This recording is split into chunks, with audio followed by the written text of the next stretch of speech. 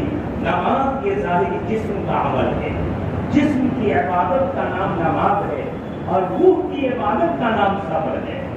جسم کی عبادت ہے کہ نماز پڑھ رہے اور روح کی عبادت ہے کہ دل سے اللہ کے فیصلے پہ راضی ہو. تو یہ دل سے اللہ کے فیصلے پہ راضی ہونا اسی کا نام صبر ہے.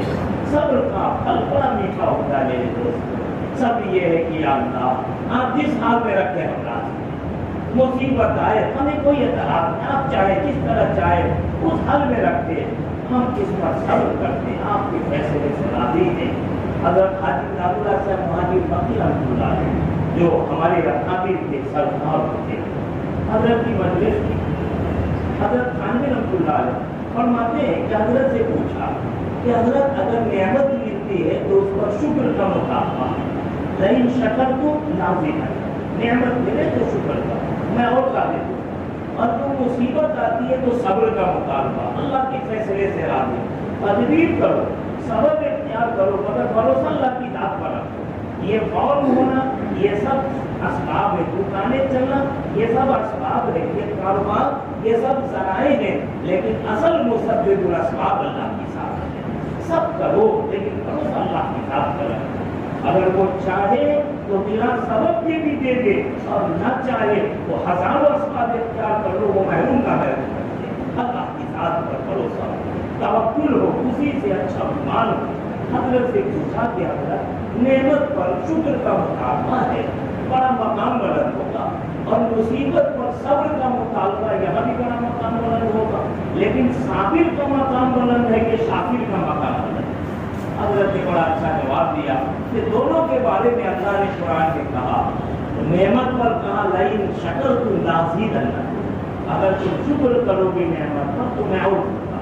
نعمت پر شکر کرو گے تو اور نعمت ملے گی، اور مصیبت پہ صبر کا حکم ہوا، فرمایا ان اللہ مع الصابرین، اللہ کو صبر کرنے والوں کے ساتھ ہے۔ فیصلہ ہو گیا کہ نعمت ملی تھی، شکر کیا تھا تو اور زیادہ نعمت مل گئی، لیکن مصیبت آئی اور صبر کیا تھا تو نعمت دینے والا اللہ ہی تمہارے ساتھ ہو گیا۔ میرے دوست، یہ حالات ہے، یہ اللہ سے قریب کرنے کے لیے حدیث میں آتا ہے کہ جب بندہ اللہ سے بہت دور بھاگ جاتا ہے، کتنا وہ رب مہربان ہے میرے دوستو، اپنے بندوں کو اپنے سے قریب ہونا گوارا نہیں کرتا۔ اگر وہ نعمت کے ذریعے اللہ سے قریب نہیں آ رہا تو مصیبتوں کی رسیاں ڈال کر اور اس کے کمر میں جکڑ کر کے اور مصیبتوں کی رسی سے اسے اپنی طرف کھینچ لاتا ہے۔ میرے دوست، اللہ کی طرف رجوع کرنا، اللہ سے پنجاب کرنا ہے، اللہ پر بھروسہ کرنا، اللہ سے بہت اہتمام کرنا ہے۔ میرے دوستو، جو جتنا نبی سے قریب ہوگا اس کی آزمائش بھی اتنی ہوگی۔ ہمارے نبی صلی اللہ علیہ وسلم کی آزمائش حدیث میں آتا ہے، حضور نے فرمایا کہ مجھے اتنا آزمایا گیا کہ کسی نبی کو بھی اتنا نہیں آزمایا گیا، لہذا جو نبی سے جتنا قریب ہوگا اس کی آزمائش اتنی زیادہ سخت ہوگی۔ حدیث میں الانبیاء اشد بلا، انبیاء سب سے زیادہ سخت بلا مصیبت میں مبتلا ہوتے، ثم الامثل فالامثل، پھر وہ جو نبیوں سے جتنا قریب ہوگا اس کی آزمائش بھی اتنی سخت ہوگی، اس پر مصیبتیں بھی اتنی زیادہ آئیں گی۔ اس لیے ہمیں مایوس نہیں ہونا ہے، گھبرانا نہیں ہے۔ دیکھو، جو اللہ کرے اس میں خیر کی امید رکھو، وہ اللہ خیر کا فیصلہ فرمائے، اور اگر شر کی امید رکھو گے تو جیسی امید ہوگی، جیسی نیت ویسی برکت ہوگی۔ مایوس نہ ہو۔ بخاری شریف میں حدیث قدسی ہے، خود اللہ کا اعلان ہے، انا عند ظن عبدی بی، میں اپنے بندوں کی گمان کروں گا، فلیظن بی بما یشاء، بندہ میرے ساتھ جو چاہے سو گمان رکھے، اگر وہ خیر کا گمان رکھے گا میں خیر کا فیصلہ کروں گا، اور اگر شر کا گمان رکھے گا تو شر کا فیصلہ ہوگا۔ اس لیے میرے دوست، ان حالات میں ہمیں مایوس نہیں ہونا، گھبرانا نہیں ہے۔ حضرت ایوب علیہ السلام اللہ اکبر، کیا مقام کا ان کا، اور مصیبت کیسی آئی تھی، پورا جسم زخم سے چوب چوب ہو گیا تھا۔ کہتے ہیں کہ شیطان نے ان کی ناک میں پھونک مار دی تھی، اور شیطان کی پھونک کے زہریلے اثر سے حضرت ایوب علیہ السلام کے پورے جسم پہ زخم ہو گیا، صرف ان کی زبان اور ان کا دل محفوظ، اس لیے کہ زبان سے وہ اللہ کا ذکر کرتے ہیں، دل میں اللہ کی محبت بسا رکھتے ہیں۔ جس زبان کو اللہ سے نسبت حاصل ہو گئی، جس دل کو اللہ سے نسبت حاصل ہو گئی، اللہ کی غیرت نے گوارا نہ کیا کہ وہاں شیطان کے زہریلے پھونک کا اثر ہو جائے، اللہ نے حفاظت فرمائی، لیکن پورے جسم زخم سے جوڑ اتنا زخم تھا، زخم پہ کیڑے پڑ گئے تھے، کیڑے، ایک دو دن، ایک دو ہفتے، ایک دو مہینے، ایک دو سال نہیں، روایتوں میں آتا ہے کہ اتنی سخت آزمائش میں حضرت ایوب علیہ السلام 18 سال تک، 18 سال۔ میرے دوست، یہ ہے صبر۔ ونعم العبد ایوب، اللہ کا اعلان ملا، یہ بندہ ایوب کتنا ہی اچھا بندہ ہے، انہ صابر، یہ تو بڑا صابر ہے، صبر کرنے والا بندہ۔ میرے دوست، 18 سال تک مصیبت میں مبتلا ہوئے۔ روایت میں آتا ہے کہ ایک بار حضرت جبریل تشریف لائے، سلام کیا، حضرت ایوب نے جواب نہیں، تھوڑی دیر کے بعد انہوں نے جواب دیا، تو حضرت جبریل نے پوچھا، میں نے آپ کو سلام کیا تھا، آپ نے جواب نہیں دیا، یہ تھوڑی دیر کے بعد آپ نے جواب دیا، اتنی تاخیر کیوں کی؟ کیا جواب دیا حضرت ایوب نے؟ فرمایا کہ اللہ نے میرے جسم پہ زخم ڈال دیا ہے، اور ان زخموں میں جو کیڑے ہوتے ہیں زخم کے، ان کی غذا رکھتی ہے، میرے جسم کے زخم سے وہ کیڑے ہیں جو لگے ہوتے ہیں، اور وہ اپنی غذا کھاتے رہتے ہیں۔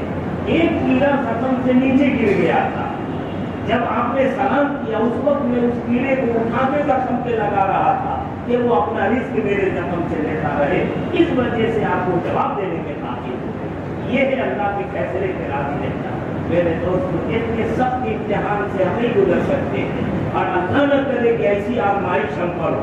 ہم کمزور لوگ ہیں، اللہ سے رحم کی بھیک مانگتے ہیں کہ اللہ جو چاہے آپ آزما لیں، لیکن ایسی آزمائش میں نہ ڈال کے ہم ناکام ہو جائیں۔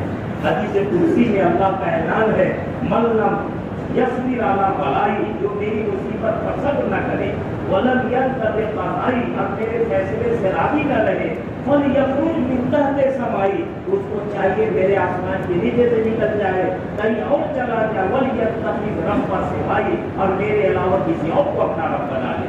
میرے دوستوں، اللہ کے فیصلے سے راضی رہنا، اب مصیبت میں دعاؤں کا اہتمام کرو، نعمت ملے فضول خرچیوں سے بچو، اللہ جو دینا چاہتا ہے وہ لینا بھی چاہتا ہے، اس لیے کبھی موڈ خراب نہ ہو کہ ارے ہمارے پاس یہ ہے ہم یہ دکھائیں گے، وہ نہیں، اللہ اگر پکڑ کرے تو کوئی نہیں بچاوے گا۔ فضول خرچیوں سے بچنا، شادیوں کے اندر فضول کاموں سے، ہم سب گناہوں میں غلطیوں میں کوتاہی ہو جاتی ہے، بچیں، کوشش کریں، اگر کوئی بھائی ہے سمجھائے نرمی سے، محبت سے۔ بچیوں کی شادیوں میں جہیز وغیرہ کا مسئلہ، آج معلوم ہوا کہ خودکشی کی خبر آ رہی ہے، میرے دوستوں یہ سب سے بچتے رہیں، یہ نعمت اللہ نے دیا ہے تو شیطانی کاموں میں استعمال اللہ کے واسطے کریں۔ میرے دوستوں وہ جو دیا ہے تو ہم اتنے دکھا رہے ہیں، اگر وہ لے لے گا تو پھر لوگ ہم کو دیکھنے لگیں گے، اس لیے پہلے ہوشیار، خبردار، مصیبت آئے تو صبر کرو، دونوں حالت میں اللہ سے رجوع ہو، رونے والے بنو، جو اللہ کے سامنے روتا ہے اللہ دوسروں کے آگے رونے کی ذلت سے اس کو بچا لیتا ہے۔ ایک واقعہ یاد آتا ہے، ہمارے نبی اکرم صلی اللہ تعالیٰ گزر رہے تھے، دیکھا ایک پتھر پڑا ہوا ہے، اس پتھر سے پانی بس رہا ہے، حضور کا معجزہ ظاہر ہوا اور پتھر کے اندر کی حقیقت ہوئی کہ پتھر سے پانی کیسے باہر آ رہا۔ معلوم ہوا کہ یہ پتھر کے اندر سے جو پانی ہے یہ پانی نہیں ہے، یہ پتھر کے رونے سے آنسو بہ رہے ہیں جو باہر نکل رہے ہیں۔ اللہ نے پتھر کو بولنے کی صلاحیت دی۔ حضور نے پوچھا ہے پتھر تم کیوں روتے ہو، یہ آنسو تمہارے کیوں باہر بہ رہے ہیں؟ جواب دیا، کہا کہ اللہ کے رسول، قرآن میں ایک آیت نازل ہوئی، وقودها الناس والحجارہ، وقودها الناس والحجارہ، کہ جہنم کی آگ برپائی جائے گی اور اس آگ کو برپانے کے لیے انسانوں اور پتھروں کو ایندھن بنایا جائے گا۔ جب سے میں نے یہ آیت سنی مجھے ڈر ہو گیا کہیں اللہ مجھ کو نہ جہنم میں ڈال دے اور میں بھی ایک پتھر ہوں، میرے ذریعے میں جہنم کی آگ کو تیز کیا جائے، میں جہنم کی آگ میں چلوں، اس کا ایندھن بنوں۔ اس ڈر سے میں رو رہا اور اسی رونے سے یہ آنسو بہ رہے ہیں۔ حضور نے دعا فرمائی کہ یا اللہ یہ پتھر ہے جو آپ کے عذاب سے ڈر رہا ہے، آپ اس کو معاف فرما دیجیے۔ اللہ نے نبی کی دعا قبول فرمائی، اس پتھر کو معاف کر دیا۔ کہاں خوشخبری دے دو، جہنم میں اس پتھر کو نہیں ڈال دیا۔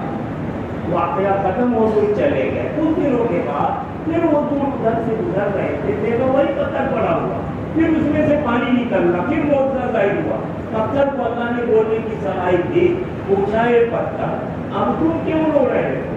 پہلے تو رو رہے تھے کہ جہنم کا ایندھن نہ بنائے جاؤ، میں نے دعا کر دیا، اللہ نے معاف کر دیا، اب تم کیوں رو رہے ہو؟ اللہ وہ پتھر کا جواب ہم کو سمجھ میں آ جائے تو مزہ آ جائے گا۔ پتھر نے کہا کہ اللہ کے رسول پہلے میں جہنم کے عذاب کے خوف سے روتا تھا، لیکن آپ کی دعا سے اللہ نے کرم کیا اور میرے اوپر اتنی بڑی نعمت کی کہ اللہ نے معاف کر دیا، اس نعمت کے شکریہ میں رو رہا۔ میرے دوست رونے والے کو اللہ پیارے وہی کرے گا اچھا، اور وہ ناراض ہوا تو وہ برا ایسا کرے گا کہ کوئی بچا نہیں سکتا ہے۔ اور ایک چیز کا اہتمام، کثرت سے استغفار یہ جو مصیبت سے بچائے۔ دوسرے نمبر پر صدقہ ہے، الصدقہ تو ترد البلا، آنے والی مصیبت کو صدقہ ہی دور کرتا ہے۔ اور تیسری چیز دعا کا اہتمام ہے۔ نبی نے کہا لا يرد القضاء الا الدعاء، اللہ کا کوئی فیصلہ ہو جائے، ساری دنیا کی طاقت نہیں ہے کہ اس فیصلے کو بدل سکے، لیکن ایک طاقت اللہ نے ہر مومن کو دی ہے اور وہ طاقت مومنوں کے لیے دعا کا ہتھیار ہے۔ جو دعا کا اہتمام کرتا ہے اس دعا کی برکت سے اللہ اپنے فیصلے کو بھی بدل دیتا ہے۔ لہذا خوب دعا کا اہتمام ہو، دل سے دعا ہو، روئے اللہ کی آگے، کثرت سے استغفار ہو، اور اللہ نے کچھ دیا ہے تو صدقات کرے، غریبوں کی مدد کرے، اللہ ہم سب کی مدد فرمائے گا۔ دعا ہے کہ اللہ پاک ان حالات میں ہمارے ایمان کو مضبوط سے مضبوط بنا دے، اور اللہ نے جس طرح کے حالات لائے ہیں ہم راضی ہیں، صبر کرتے اللہ اس کا بہترین حل عطا فرمائے اور جلد سے جلد ان حالات کو اچھے کر دے۔ وہ آخر دعوانا الحمدللہ۔